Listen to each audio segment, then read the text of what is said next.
les trois pays. On vous sort d'abord la carte de l'Afrique. Et ça, il faut que les gens de l'Afrique de l'Ouest, les frères et les sœurs de l'Afrique de l'Ouest comprennent ça. Voilà les trois pays. C'est le même principe ici. Comprenez? Voilà les trois pays. Je vais essayer de... Voilà les trois pays.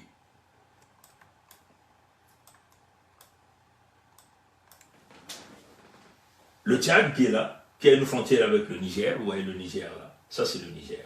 Et là vous avez le Tchad. Je vais essayer de zoomer. Je vais essayer de zoomer. Ils ont utilisé le Tchad, chez les débits, là où ils ont tué le père, ils ont donné le pouvoir au fils. Et le Niger est là. Ça c'est ce qu'on appelle la première ligne de front. La première ligne de front. Et il y a une deuxième ligne de front, comme un peu le backup. C'est-à-dire que la plus grande partie de leur matériel va être stocké dans les deux autres pays que nous allons vous expliquer ici. Parce qu'ils savent que ce pays-là va aussi être attaqué par les autres pays. Parce que si nous sommes en train de voir ici une coalition. Bon, le deuxième pays, voilà le backup. Le backup est là. Jamais le vieux là, Biya, ne peut accepter que son pays ne puisse être une base arrière. Voilà les deux autres pays. Vous aviez le Gabon, le Gabon qui est là. Ça c'est le Gabon. On va zoomer. Le Gabon est là. Oui, le Gabon. Donc potentiellement une base militaire. Ils vont donc utiliser des navires qui viennent donc stationner ici. Ça c'est la deuxième ligne de front. Potentiellement là où les équipements vont être. Puisqu'ils vont utiliser quelques contingents qu'ils ont chez Ali Bongo ici. Ali Bongo, il faut le défaire du pouvoir. Et ça, les Gabonais doivent prendre leurs responsabilités. Parce que là, vous êtes en train de mettre vos terres sur la ligne de front. Comprenez? Ali Bongo, à défaut, tirer sur la tête de ce gars-là. On ne peut plus tergiverser. Comprenez? Ces gens-là ne sont pas légitimes. Il n'est pas légitime. Comprenez? Donc, le Gabon qui est là. Et sans oublier l'entité Congo avec C. Vous voyez ici, ça c'est l'entité Congo avec C. L'entité Congo avec C. Les terres, ça c'est les terres, ça c'est la Fédération Congo, le nouveau pays d'Afrique. Je vais zoomer ça. Ça c'est la Fédération Congo. Nous avons un port en eau profonde ici, qu'on appelle port de Njinji, donc ex-Pointe-Noire. Donc les bateaux viendront comme la troisième ligne de front. Sera là. Pour stationner le matériel. Ce qu'ils vont faire, ils ne pourront jamais parquer le matériel ici. Pourquoi? Parce que les Congos sont très vigilants ici. Dès qu'il y a du matériel qui essaie de faufiler ici, nous sommes informés. Et nous on balance.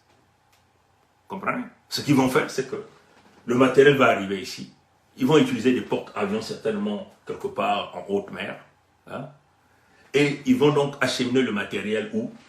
Dans l'entité Congo avec C, qui est la partie là. L'entité Congo avec C. Ici là. Là où il a construit un aéroport qu'on appelle Olombo. Un aéroport Olombo. Donc c'est un aéroport à plus de...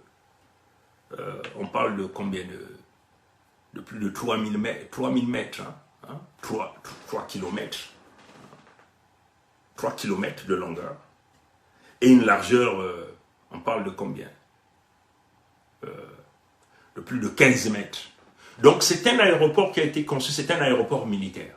Et c'est l'aéroport que la France a construit pour mener des opérations militaires dans la sous-région. Donc l'aéroport de Olombo est un aéroport que Ngwebso Maturin Albert a construit au nom de la France, parce que c'était un vassal de la France, pour permettre aux avions militaires français de mener les opérations dans la sous-région. Est-ce que vous comprenez? Donc, s'il faut targuer, il faut calibrer des missiles de longue portée avec des charges énormes pour que ça bousille l'aéroport de Olombo qui se situe ici, dans la partie nord ici, dans l'entité Congo avec C. Vous comprenez? Donc c'est le troisième pays ici, c'est l'entité Congo avec C. Ngwebso Maturin Albert, alias Sassou Nguesso Denis, qui était le beau chauffeur de Tintin au Congo, hein, comprenez? Vous avez vu récemment, Macron Emmanuel est parti là-bas. Hein? Macron Emmanuel est parti là-bas. Donc, voilà la zone à cibler. Hein? Je vais rapidement essayer de vous montrer l'entité Congo avec C. Hein? L'entité Congo avec C. Encore, dans...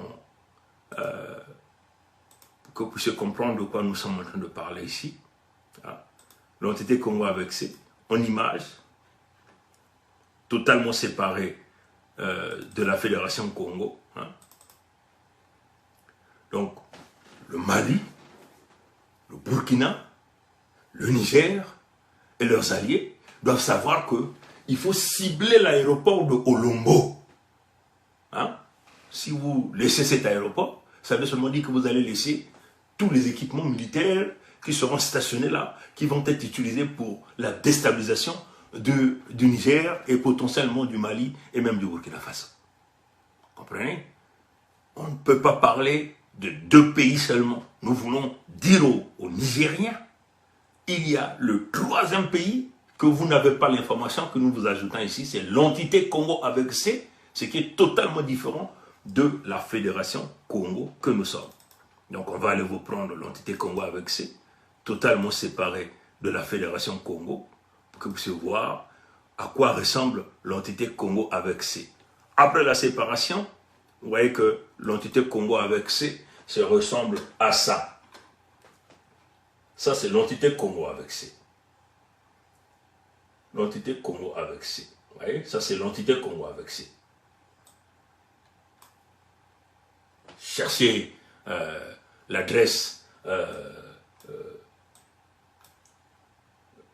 les coordonnées géographiques de l'aéroport de Lombo. Vous allez retrouver, vous calibrez le missile va tomber à l'endroit exact. Vous envoyez 4, 5, 6, 7, 8, 10 charges pour rendre totalement inopérationnel l'aéroport de Olombo parce que c'est un aéroport militaire construit pour recevoir des grands porteurs pour permettre au Lécodème de Pompidou de déstabiliser la sous-région. Donc ça, c'est une information que nous vous apportons. Voilà l'entité Congo avec C. Voilà comment ça se ressemble, l'entité Congo avec C. Et c'est au niveau... Olombo, c'est peut-être quelque part là. Cherchez ça géographiquement. Vous allez donc taper l'aéroport de Lombo, hein, l'aéroport de Lombo, qui est un aéroport militaire, un aéroport de l'écoderme de Pompidou, pour mener des opérations dans la sous-région. Vous ne pouvez pas laisser cet aéroport-là debout. Il faut donc déstabiliser cet aéroport-là, rendre totalement impossible détruire cet aéroport, détruire la piste avec des trous peut-être des profondeurs de 15 mètres. Hein, il faut totalement détruire cet aéroport. Vous envoyez des projectiles avec des charges à défragmentation pour totalement briser cet aéroport-là, l'aéroport de Lombo. C'est le troisième pays. Donc vous avez le Tchad, vous avez le Gabon, vous avez l'entité Congo avec C. Et ça, c'est l'entité Congo avec C, avec leur aéroport d'Olombo, qui est l'aéroport militaire qui appartient au Lécodème de Pompidou. Donc ça, on vous le dit. Vous comprenez? Et vous avez donc la Fédération Congo, qui est là. Et notre peuple est très vigilant sur ce qui va se passer sur le territoire de la Fédération Congo dans les jours à venir. Hein. Notre peuple est vigilant. Notre peuple qui est colonisé, dont on entend aujourd'hui le massacrer au poison de la ricine, hein, dans l'état du Niadi, par les Rwandais qui ne jouent que le playbook de l'écoderme de Pompidou, de Macron, Emmanuel, Jean-Michel, Frédéric. Et ça, vous comprenez. Donc ça, c'est la Fédération Congo. Et éventuellement, la Fédération Congo, c'est... Voilà la Fédération Congo en couleur. Et voilà pourquoi nous avons rédigé à vos responsables politiques, hein, à vos leaders politiques. Et je crois que vos leaders sont bien informés de la Fédération Congo. Pourquoi nous avons formé, pourquoi nous avons créé, pourquoi notre peuple, par le biais de la pétition, aujourd'hui cette pétition est supportée à plus de 50 887, ce qui est énorme hein, quand il s'agit de la pétition, quand on essaie de regarder le nombre de populations, ce qui est énorme, énorme, et ça vous comprenez. Hein? C'est du jamais vu dans l'histoire des terres Congo, et ça vous comprenez. Bon, je crois que là on est très clair. bon, des réactions.